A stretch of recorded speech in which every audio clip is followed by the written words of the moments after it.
I am James Yoder with a Michigan Football Report news break from Chat Sports. Twitter and message boards were abuzz last night with the prospects of Shea Patterson being granted eligibility for 2018. What got these rumors starting on Twitter, message boards, and all over the internet? Well, it was this tweet here from a young man named Ted Ridquist of JV Sports. He says, source, the NCAA has granted Michigan's QB Shea Patterson a waiver for immediate eligibility. Big news in the Big Ten at Big Ten.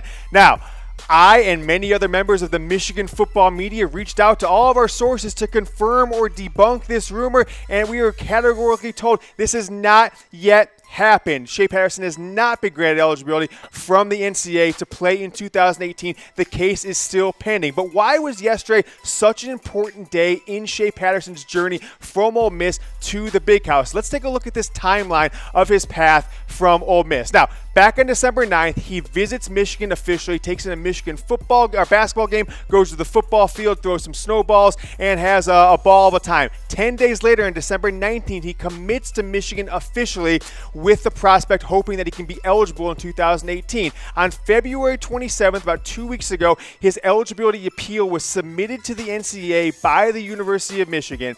Yesterday, March 12th, that was the deadline for Ole Miss to appeal, to fight, to not say anything to the NCAA. They had to present their case back, whether they thought he should or shouldn't be eligible, or just kind of plead no contest. We let the NCAA make the ruling. So I think this Ted Ridquist may have been getting ahead of himself there, trying to be the first one to break a story.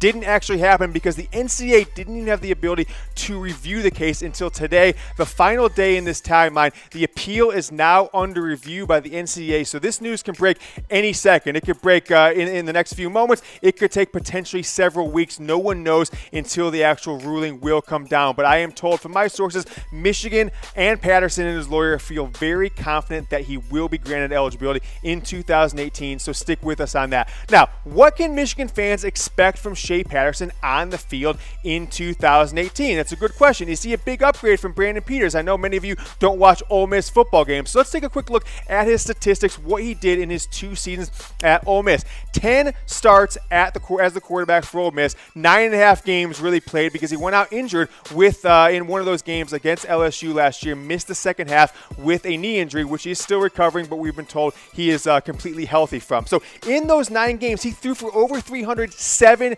times in 9 games, in 10 starts. That is phenomenal, folks. That is something that no Michigan quarterback has ever done in the history of the program. 3,100 yards in those 10 games, 23 TDs, 12 interceptions in 10 starts. 61% completion, was the #1 quarterback in the 2016 class, a class that included Brandon Peters, who will be his teammate at Michigan in 2018 and potentially beyond. A class that also included Rashan Gary as the #1 overall player.